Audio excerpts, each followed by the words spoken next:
What's going on, guys? My name is Dillard Barnyard, bringing you another Spicy Meatball Podcast, episode number 7. It is midnight. It's actually after midnight. It is 12:30 a.m. So I'm going to go ahead and do this podcast, get it done, get some sleep, go ahead and go to work, get this uploaded for you guys before the doubleheader begins tomorrow, and we'll all be happy chaps. So, without wasting much more time, let's get right into the video, right into the podcast. Here we go.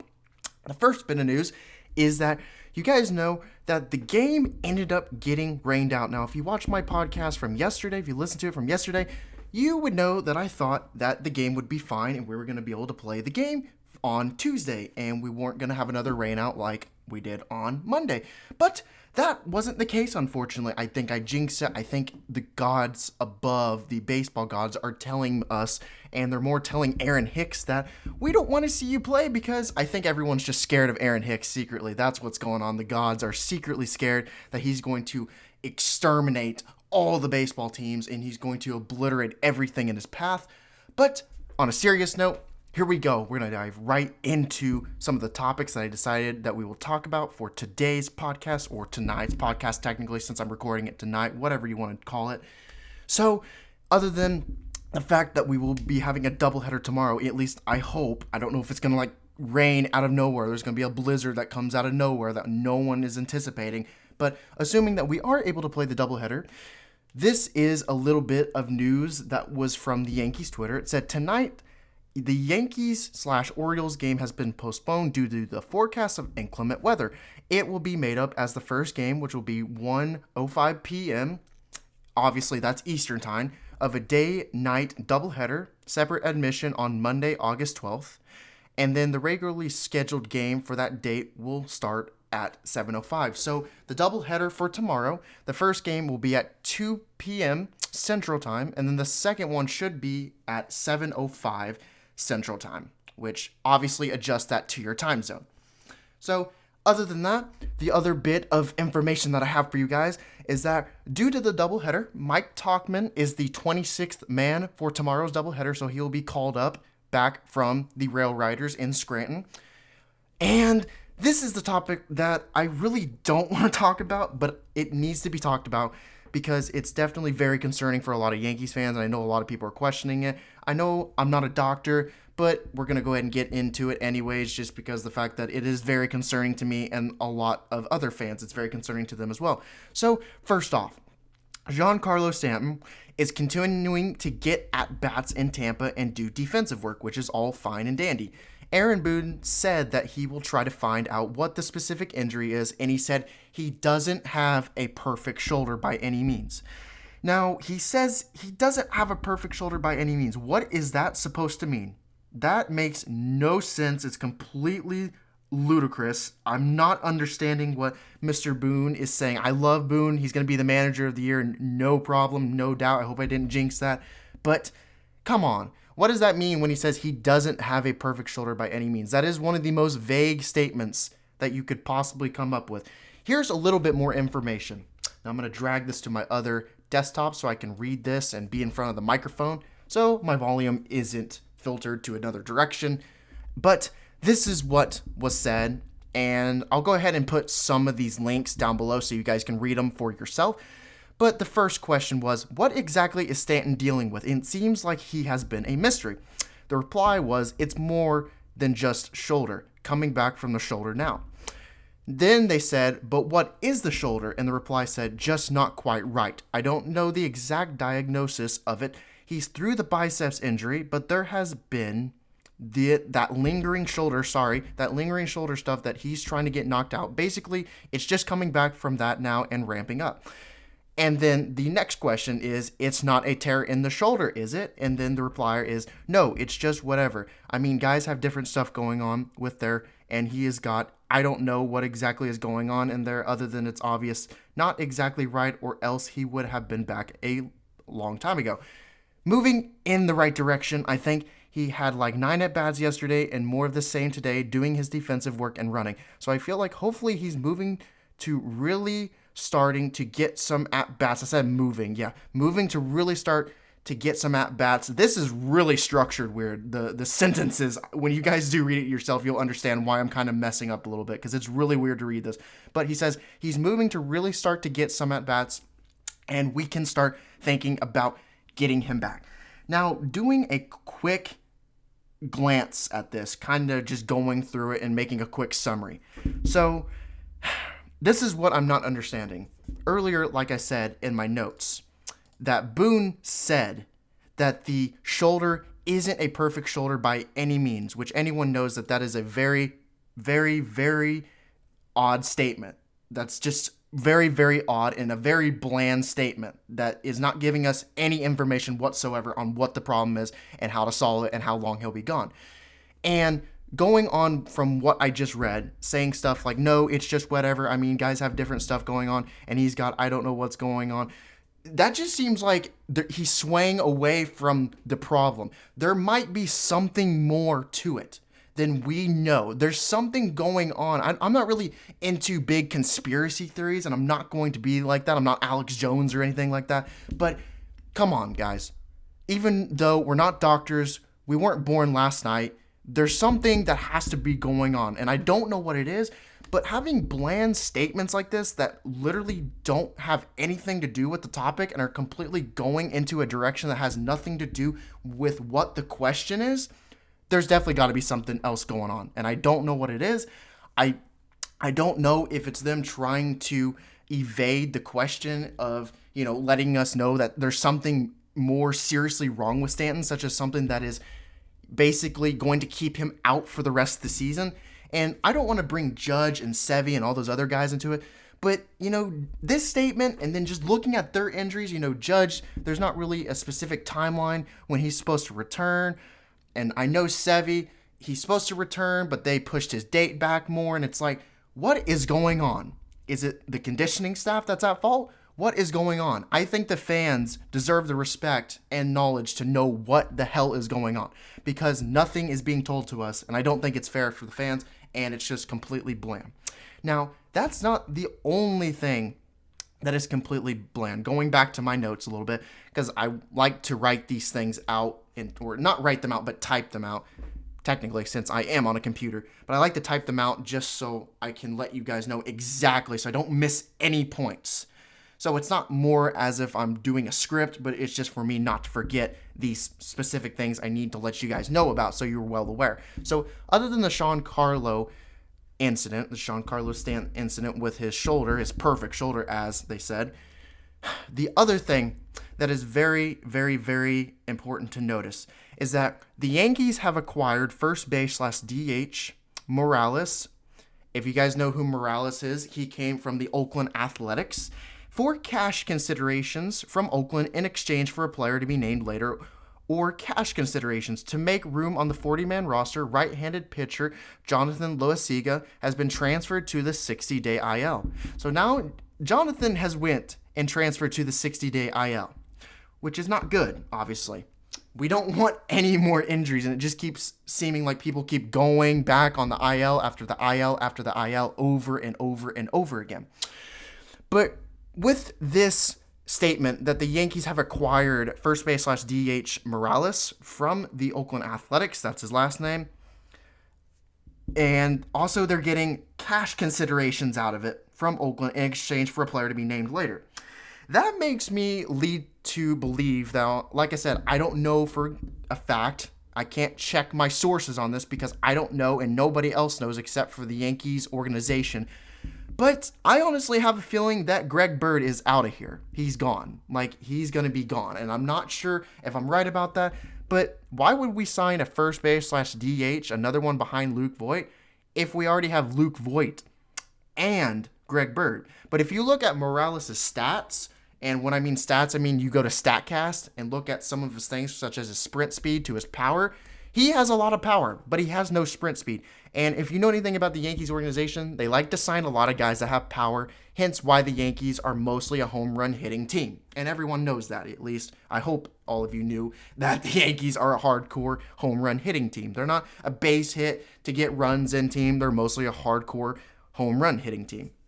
So that makes me to believe that quite possibly Greg Bird is going to be getting the boot and maybe apparently transferring to Oakland. I'm not really sure about that. Like I said, it's very vague. We don't know too much other than the fact that Morales, with cash considerations from Oakland, is going to happen in exchange for a player to be named later, or cash considerations to the Oakland Athletics.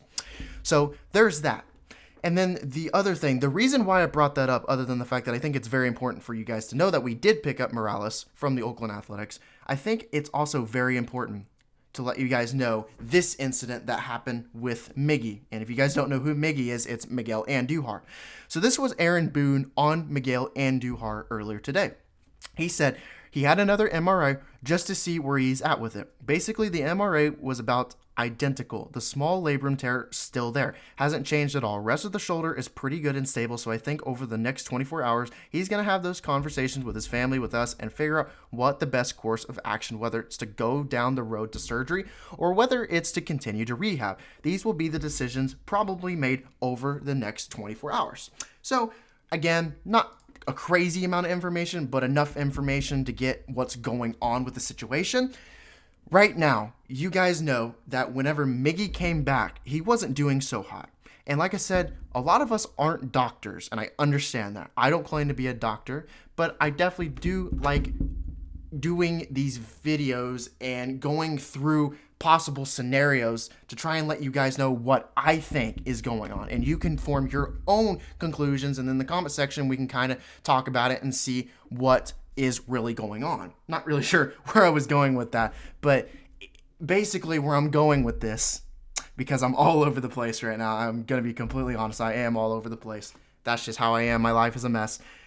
With Miggy, he wasn't coming back strong. Now, I personally am a big fan of forgiveness, and what I'm saying is Miggy didn't come do something really harmful to me, or, he didn't do something bad. What I mean by forgiveness, as in terms of I want to keep seeing him go out there over and over again. If he keeps grounding out double plays or doing all these things that are not good for a hitter, he's not getting base hits like he used to be the dominant rookie hitter like he was last year. If he's not doing what he was doing last year and being productive like that, you got to give it time, especially since he's been out of the league for so long. You got to give it time. So I've been nothing but forgiving. I've been nothing but forgiving and watching him and just hoping and giving him time. But as more time grows on and grows on and grows on, it's very obvious that most people are going to start to get very impatient. That's just natural human instincts. You're going to eventually get impatient whenever they're not producing. But where I'm going with this is, like I said, what I read from what Aaron Boone said about Miggy, about Miguel Andujar. Don't you think, and like I said, I'm not a doctor. You guys are not doctors either. Well, you may be a doctor, but in my case, I'm not a doctor, so I don't know 100%. But I definitely wonder on the whole situation with Miguel Andujar, is the reason that he's not performing well, is it because they rushed him too quickly and he actually should have the surgery? Because from what I read on Twitter from multiple different sources is that he had many different doctors who said he didn't need the surgery. So a lot of fans were really complaining to other fans saying, oh, you're going to claim that you're a doctor, but my sources right here say there were multiple doctors that said he didn't need the surgery. Well, like I said, I'm not a doctor and I don't claim to be, and I'm going to keep saying that over and over again because I'm not medically trained profession. But at the same time, it makes me wonder, is there something that needs to be done? Is rehab going to end up working and he'll come back strong? Or does he need to go ahead and get the surgery, lay off low for the rest of the season, and come back strong 2020? Let me know what you guys think about that. Moving on, because we got a few others and then we'll be done with the podcast, which I don't like saying that. I wish I could do these podcasts forever and ever, but you guys know I don't like extending it past like 40, 45 minutes, which we haven't hit that mark. I think it would be really hard to hit that mark unless we really have a buttload of stuff to talk about. But a few other things to talk about.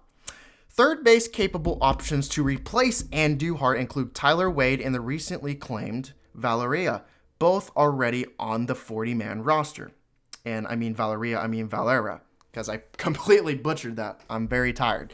But that's definitely something to be very concerned with. Like I said, with the whole Andujar situation, does he need to get surgery and go ahead and have the surgery and just lay low for the rest of the season and then come out strong in 2020? Or will the rehab work? Because you don't want to test things like that. You don't want to try and push yourself and possibly not only ruin the rest of the season for you, but ruin your entire career, But I'm not saying that that's going to happen, but these are the small risks that you take in those situations. So like Boone said, he's going to take it over with his family and stuff and figure out whether he needs to get the surgery or if rehab will be the best option. But those are the two players that could definitely replace Andujar is Mr. Wade and Valeria. Oh my goodness, I can't even talk. Valeria. Definitely both options, both already on the 40-man roster. Now, other than that, the two last things that I do want to discuss with you guys, because I am tired yet again, and I'm slurring my words, and I couldn't even say this man's last name properly.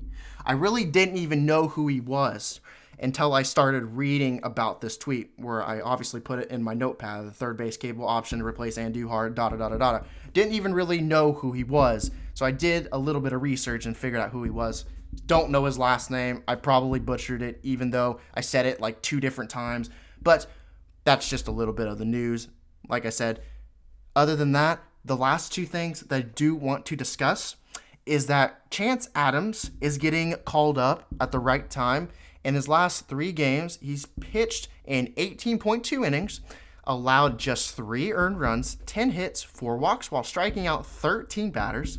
Over that span, he's lowered his ERA from 10.32 to 4.80, WHIP from 2.29 to 1.38, and a BAA from 3.14 to 2.20. So Chance Adams will apparently very soon get his chance to play for the New York Yankees and pitch, and we'll definitely get to see how he is, and I'm actually very excited. I hope he actually goes up here and kills it, because, the more pitchers, the better. So I have nothing but respect for Mr. Chance Adams, have nothing but good patience for him. I hope nothing and wish nothing but the best of luck for him. Obviously, not just for him in general to become a successful pitcher, hopefully, but for the organization in general, because more pitching, the better. You guys know what I'm talking about. We already have a great offense. I don't think we really need anything to improve on our offense other than the fact that we need guys back off the IL.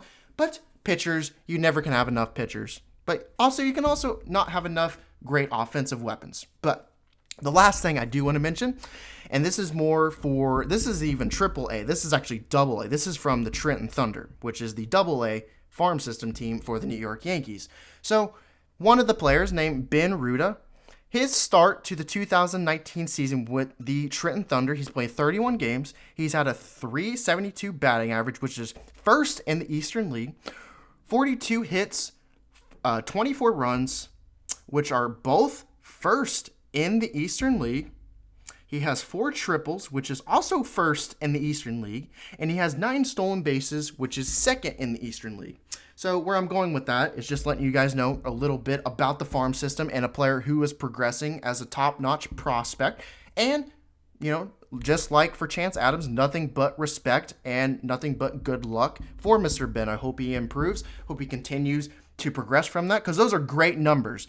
But you also know how big of a jump AA to the majors is. I was about to say the minors, but AA to the majors is a huge jump. Let alone AA to just AAA is a huge jump in itself. That's a big difference. But especially going from AA to majors, and I'm not saying he won't, because more than likely he's not going to. But that definitely makes me feel good that this top-notch prospect is improving. And eventually he's going to get called up to the Rail Riders from the Trenton Thunder. Trenton Thunder are going to be like, okay, man, you're going up, you're getting promoted, have fun, do us well, and, do us well, end up getting in the New York Yankees, and so on and so on.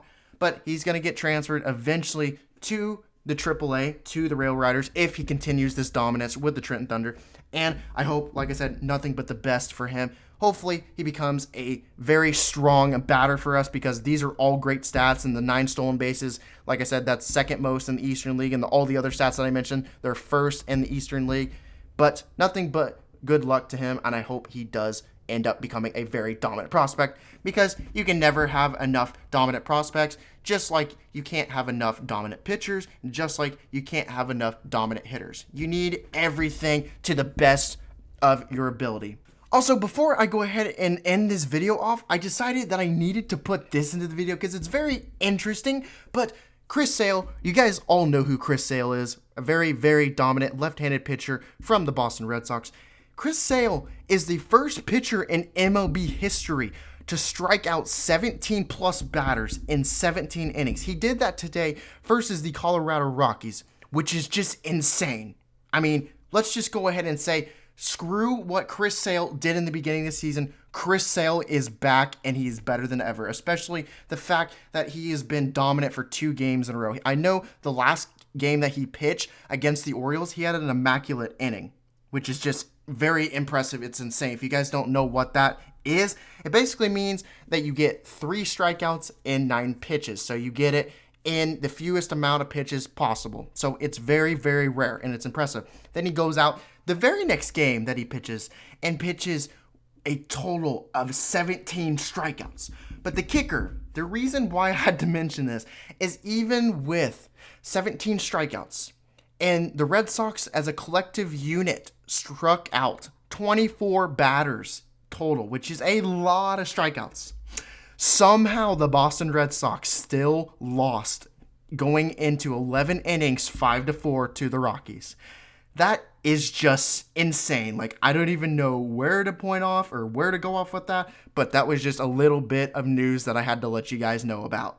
But without further ado, that's really all I have to talk about for the podcast. I know this was one of those really weird ones. I know there was a lot of times where I had my words like slurred all over the place. I'm extremely tired. Please give me some slack. I'm very tired.